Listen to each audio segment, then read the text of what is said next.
A fourth-generation native Eastossanite. My father was a student here at Palm Elementary School from 1947 to 1951. Mark Garvey once said, "A people without knowledge of their past history, origin, and culture is like a tree without roots." And that's why we're here today. We have an opportunity as a community to come together, working in partnership with the city and the county to actually preserve Palm School. And so this morning we have a list of speakers who will speak about their personal experiences. Many of us either attended Palm School or we had family members that had attended Palm School. So with that, I'm going to recognize Sylvia Orozco. She's the co-founder and the executive director of Mexicarte Museum. Sylvia? Good morning. My name is Sylvia Orozco. I'm the executive director of Mexicarte. I did not attend Palm School, though I know prominent members from the community who did and who have fond memories.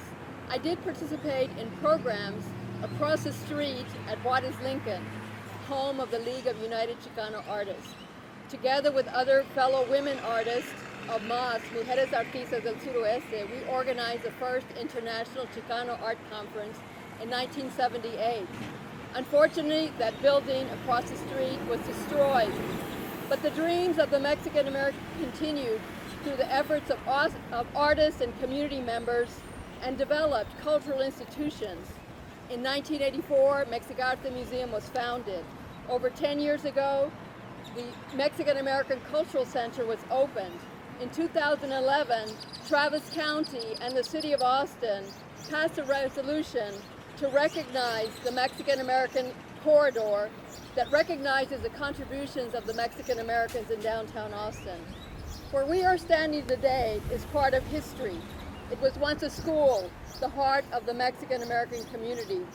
We are standing at an integral part of the Mexican American Cultural District in downtown Austin. Looking south, we see Rainy Street and the Mexican American Cultural Center, which was once a Mexican American neighborhood. If you look west, you see Republic Square, that was once called Mexican Square. And if you go along 5th Street, you go east and you reach Plaza Saltillo. Here we have an opportunity to create a cultural preservation district that honors our past. All over Texas, cultural districts are being rediscovered, named, and developed. What I see is an opportunity for the city and the county to create a partnership, a collaboration, to preserve Palm School and to acknowledge this district. Today in Texas, through the Texas Commission for the Arts, cultural districts are being developed and preserved. All over the country, communities are partnering for creative placemaking, centers and museums that connect people. I would ask the county to consider a partnership with the city to provide cultural services. All over the United States, there are examples of jails, factories, power plants, and schools that have been repurposed for cultural centers. Centers and museums are places that connect people, that attract diverse audiences, that attract tourism. What we have here again is a place, an opportunity to come together for the city and the county to create a place for not only Austin, but for all the cities of Travis County, for this to be a place to connect and preserve our community. Thank you. Thank you, Sylvia. Thank you, Sylvia. Next we have Norbert Morales, who's the chairman of the Greater Austin Hispanic Chamber of Commerce. Thank you so much for letting me be here this morning. The Greater Austin Hispanic Chamber of Commerce stands proud with Save Palm School. We believe that this is a very, very important time in which we together could give the school back to the community. We would ask that the school not go back into the tax rolls of private individuals, corporations, but go back to the community. Through these halls walked so many kids that went on to launch so many successful Latino-owned businesses on Cesar Chavez, on 5th Street, on 7th Street, and in the community in general. And it would only be right that the school be preserved for the school, that the city and the county work together with other organizations to find a great opportunity to house so many wonderful organizations such as museums, cultural centers, home to Hispanic organizations. And so let's seize the moment. Let's seize the moment to do something wonderful. Let's save Palm School. Let's give it back to the community. Whether it's the city and the county working together, or just those two entities giving it back to the community. So we stand proud with Save Palm School and hope that something wonderful can be done here today. Thank you. Thank you, Nick. You'll notice on our board over here, we have a picture of a student from 1957, 1958, and that's Anita Quintanilla. And Anita is our next speaker. She's also a native Austinite. She's a former student here at Palm School Elementary School, and she was also appointed by Travis County to serve on the Palm Advisory Committee. Anita. Okay. People usually refer to the 1928 master plan as the displacement of Mexican Americans, but it really started much, much earlier than that. There was the Manifest Destiny and the doctrine of discovery that gave white people the God-given right to take our land.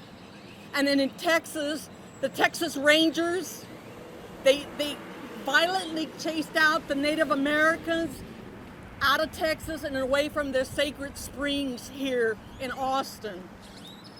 And as soon as Texas became part of the United States, these New York businessmen came down here and bought up all the lots and brought their big businesses, and this hampered all of the Mexican Americans lived in West Downtown, which was a slum, and they worked like slaves and to build and serve this city. And a lot of them had their small businesses, but when these carpetbaggers came down from New York, they didn't have a chance to improve and build up their businesses.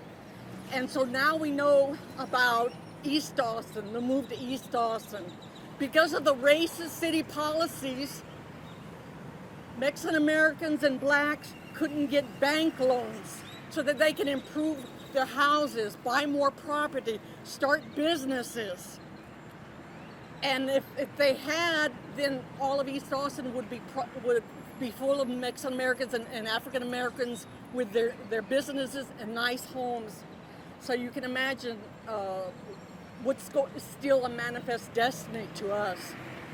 So because of all this history that I've given you, I feel like the city really owes us big time. In fact, the city and the county should hand us the building on a silver platter. Thank you. Thank you, Anita. Next, representing La Raza Roundtable and LULAC is Alicia Perez-Hodge. Good afternoon. My name is Alicia Perez-Hodge, and I'm here on behalf of the League of United Latin American Citizens, Council 4221, and also Austin Raza Roundtable. Mexican American history, places, and buildings have been sacrificed in the name of progress. Well, we want progress, but do we really need another tower apartment complex or a condominium complex in Austin? No, we need to contact with the community. And this is our stand right here in Palm School.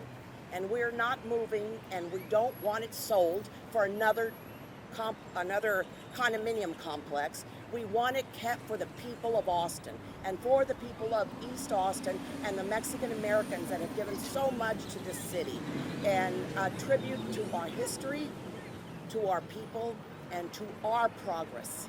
Thank you. Thank you, Alicia. Next, we have Marta Cotera, who's a local historian, and she's also with Habla. Marta? Excuse me. Hello. This morning I'm also representing Academia Cuautli, a cultural arts academy at the Mexican American Cultural Center. And we support preserving this building as the school building to the community has called its focal point of activism and education for many generations. Palm School is one of Austin's earliest buildings, dating to 1838, used by the Republic of Texas as a barracks and cannon production, then an armory by the federal government until 1887. Then it became the 10th Ward School, and this iconic building has primarily served the public school throughout its life. Now we urge the Travis County to help us continue this tradition by repurposing it as an Indigenous, Mexican American, and Latino culture museum to honor and preserve Austin's fascinating and earliest and most hidden cultural history. For 84 years, Palm School has nurtured Mexican American school children living around Cho Creek. Some of the families came from there, downtown, Rainy, and then after 1929, East Austin. It was a focal point of education activism during the 30s reform movement, and then again in the 1960s and 70s education reform movement, bilingual education. I myself conducted a survey of the conditions in Palm School, so I'm very familiar with the activists that joined me at that time. Some of them are now were founders of the Bilingual Educators Association, still active throughout the state. It was also offered in 1976 to Lucha, the League of United Artists, as art space, and Lucha was housed at Juarez Lincoln across the street. Because we didn't have the money and couldn't get the money to maintain it, Lucha gave it up. So it was meant to be ours from the beginning. Thankfully, the building continued in service to the community through Family Place that was managed by the Junior League of Austin until 1986, when it was sold to Travis County. Our oral histories have recorded the historic and emotional bond that the Mexican American community has with this building. We always considered that Travis County, I don't want to call it, but it was a placeholder. Yes. You know, we never thought that Travis County would own it forever and ever, but now they have the opportunity because they can donate it to the community, partner with the city, and give us the museum that we deserve. Now that Waller Creek Park is reality, thank God, and that booming cultural arts district surrounds us, we have an economic potential to use this building as art space, museum space, and I guarantee you that it would yield a lot more fun and economic, returns to the city than to have another office building. And also, we need to consider that the Mexican American community is the most important stakeholder with this property. We urge Travis County to do the right thing.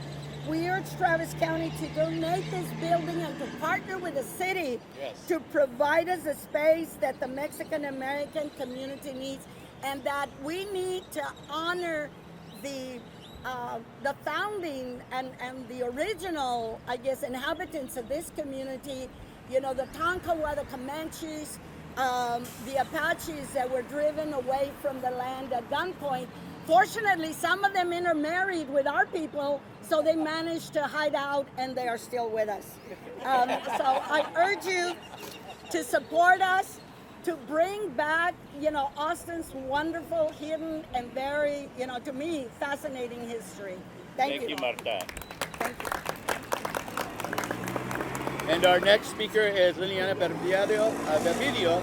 She's the founder and the executive director of Amiga Hispana. Liliana. Good morning. Thank you all for being here today. I am Liliana Beberido, Executive Director and co-founder of Amiga Hispana. Amiga, an organization of hundreds of members, is enthusiastically supporting a museum for indigenous Mexican American and Latino culture in the Palm School building and the Palm Park space.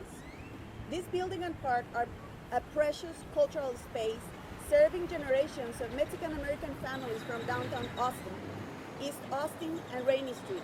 Providing this space as a part of the dynamic Waller Creek District Park would be forward-thinking, like preserving our trails and our precious spaces around Town Lake. It would demonstrate that Travis County Commissioner's Court is committed to its cultural heritage, cultural diversity, cultural tourism, and economic development. This cultural space would draw the local community to downtown Austin, as well as more visitors to the city who currently have limited resources for family-focused entertainment that it's also educational.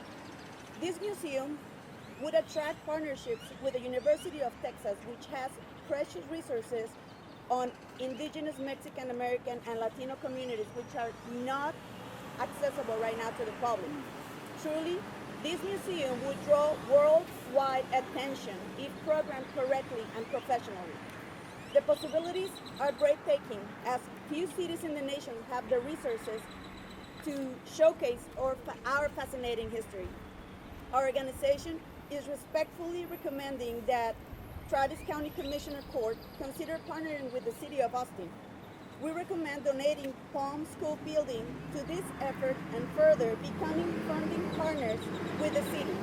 This is an opportunity for Travis County to join dozens of Texas counties as well as other counties in the United States to support material culture museums successfully. With this donation and partnership with the city, the county will honor its indigenous residents and also the Mexican American Latino residents in Travis County who daily support the county as taxpayers, workers, and many countless other ways. This rare opportunity for the county to shine. And we're looking forward to the county donation of this precious space, and we anticipate the county supporting the proposed museum by partnering with the City of Austin. Thank you very much. Gracias, Liliana. Gracias. Thank you. Beautiful. So the next steps are on Thursday, the Austin City Council will be sponsoring and considering a resolution that we have been working in partnership with the co-sponsors of that resolution, which include Councilmember Tobo, Councilmember Renteria, and Mayor Steve Adler. Also joining us is Commissioner Margaret Gomez. As I mentioned, our community has been working in partnership with Councilmember Tobo, members of the Austin City Council, that would allow for there to be some type of a comprehensive planning approach that involves Palm School, that involves the Austin Convention Center expansion, that involves the Rainy Street, that involves the Emma S. Barrientos, that involves Mechicarte, that involves Chile Park, Republic Square Park, and also would allow us to come to some type of healing. Over the years, there have been various ordinances and initiatives that have been adopted that there has been no follow through. And so our hope is that with the adoption of this resolution on Thursday, that will really set the motions for all of these initiatives that have been adopted and come together over the years to finally come to fruition and working in partnership with Travis County. The Travis County Commissioners Court is scheduled for an action item on June 4th, and they will consider the restricted covenants and survey results, community engagements up to date. We're disappointed that Travis County's initiatives to date have not included the potential option that this building stay with the community and be used for community purposes. So we're hoping that our voices here today, our press conference here today, the press conference that will be, the resolution that will be adopted by the City Council on Thursday, will send a very strong message to the Travis County and the Commissioners Court in particular that we want to work in partnership with them, and we believe that this building deserves to go back into the hands of our Mexican American Latino community. I'm going to invite our elected officials who are here if they want to say anything. Councilmember Renteria, Councilmember Tobo, the mayor, and Commissioner Gomez. I don't know if you guys want to say anything. Thank you, Paul. My name is Sabino Pio Renteria. I represent District 3, which is just east of IH-35. I grew up here in Austin, and I actually attended this school for 6 years, from 1957 to 1962. You know, this school brings me back fond memories. You know, this is the first school that I actually was introduced to the Anglo population. You know, there was a big Swedish community and Polish community here also that attended this school. And so I'd like to say that this is the first that I got integrated with besides my African American neighbors that I grew up with. And I really realized that the discrimination that existed here because of the segregated city that I grew up in, where African Americans were not allowed anywhere downtown in any of the buildings unless it was a color-only counter at Woodward, the color only at Greyhound bus station. This is the kind of environment that I grew up in. But this school did bring me back a fond memory. And it's so ironic that, you know, in the 6th grade, because they didn't allow Mexican American students to speak Spanish, I had elected to, when I went to University Junior High, to take a Spanish class, and my teacher tried to discourage me, saying that I was going to fail the class, that I wasn't going to be able to understand my own language, the Spanish language. And I laughed at her and I said, well, no, I want to take Spanish, at which I aced there in University Junior High. But those are the kind of memories this place brings me back. You know, we lost it the first time in the 70s. It went into commercial hands, and you can see what they did to it. They replaced all the windows. If you go inside, you see the changes that, if you're familiar with this old school. And I'm glad the county, or the commercial, they saved some of the old items that were here, the school bells and stuff like that. So, you know, I just want to, we lost it the first time. He stole it back to the county, the person that bought it. The county owns it, and I hate to see that we'll lose it again. It's been in the public hands, and I want to keep it in the public hands, and that's why I'm supporting this group here that are asking the county to please do something with it. Give it for a public purpose that we have right now that we're doing with it, and keep it in the public hands and not sell it to a commercial real estate. Thank you. Thank you, Councilmember.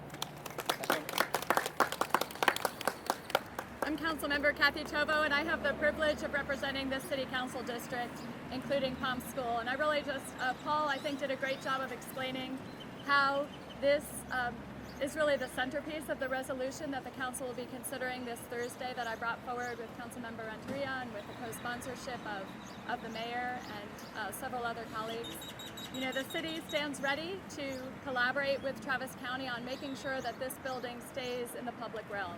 You've heard some of the ideas here today. It is really important that this building be used for a cultural purpose. It serves a very important place in our cultural memory and our historic memory here in the city of Austin, and should be used for an active, vibrant purpose that will help tell the stories of the Mexican-American families who once lived across the street, and all of the students who attended here and went on to be leaders in our community. So I'm very grateful to the community. I had an opportunity to attend a lot of the PALM meetings, and the community members who attended spoke in clear voices and consistent voices about wanting to see Palm School remain in the public realm and be used for a cultural purpose. So I'm very supportive and very grateful to Save Palm School for all of their continued advocacy. Thank you, Kat.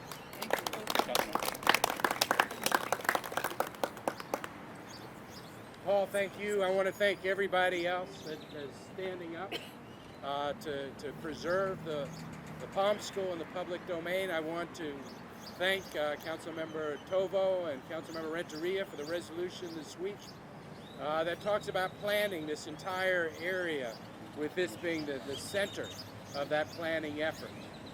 You know, our Mexican-American history is a huge part of the history of this community. And a city that would lose touch with its history is like a tree without roots.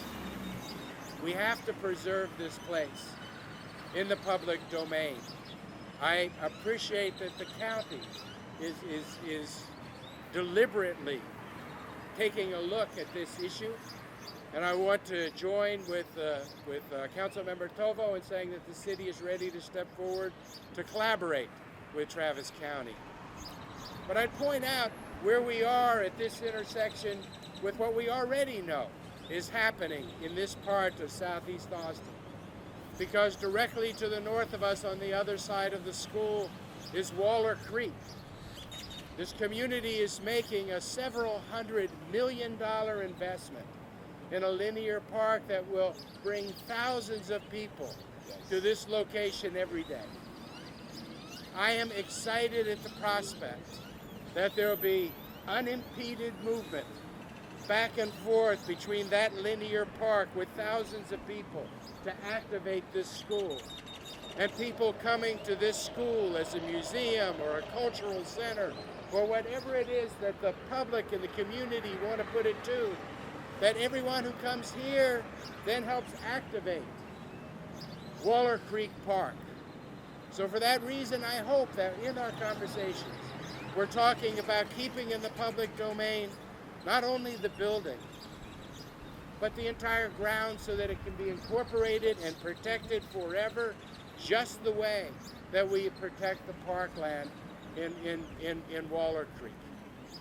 This is an important project for the city, and I really appreciate the leadership from the community in helping to make sure that we preserve this forever. Thank you, Mayor. Thank you.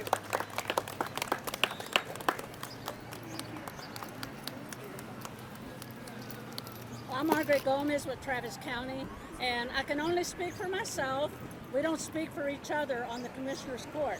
But I can tell you that from the time that I knew that Travis County bought this building in order to provide social services to the Mexican American community right across the highway, and then we provide services for the veterans.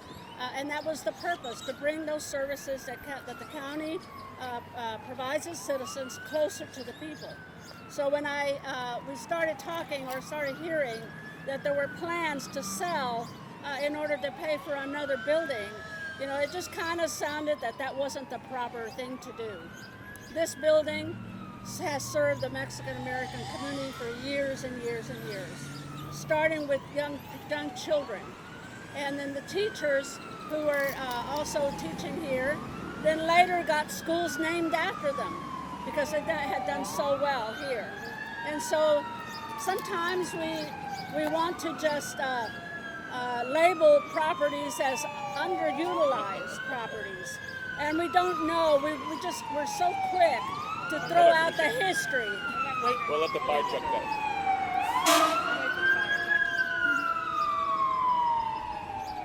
And we're so quick to throw out the history behind the properties that we have. And so there's a lot of history here. I've driven by Palm School for many, many years when I was going to East Austin to help Mexican Americans get elected to office. And so that just wasn't something that I wanted to do. I'm hopeful and I'm looking forward to Travis County making the decision that we will partner with the city of Austin on maintaining Palm School and also tying it into Waller Creek. And so very early on, I did get a lot of feedback from people, from groups like the Waller Creek Conservancy, as well as other groups and citizens. And I still get emails from people who say they support preserving Palm School. So the interest is there in all parts of Austin and Travis County. And so we just need to kind of think a little bit better about the decision. We need to preserve Palm School. Thank you. Thank you, Commissioner. So let me just say in closing, our Mexican American community, as you heard through some of the testimony or comments you heard this morning, that our community has been used to, unfortunately, over the decades, to have to fight to maintain the land that we once owned. Right across the street, we used to have what is Lincoln University, which was a higher education institution. It was the original Chicano Cultural Arts Center, and our community lost that to an IHOP and a dirt parking lot. We don't want to see history repeat itself here. And what we said 25, 30 years ago is, la cultura no se vende, no se vende. Our culture is not for sale. So since I have a group here, I'm going to use this opportunity for us to do a quick chant. It says, Save Our Palm School. 1, 2, 3. Save Palm School!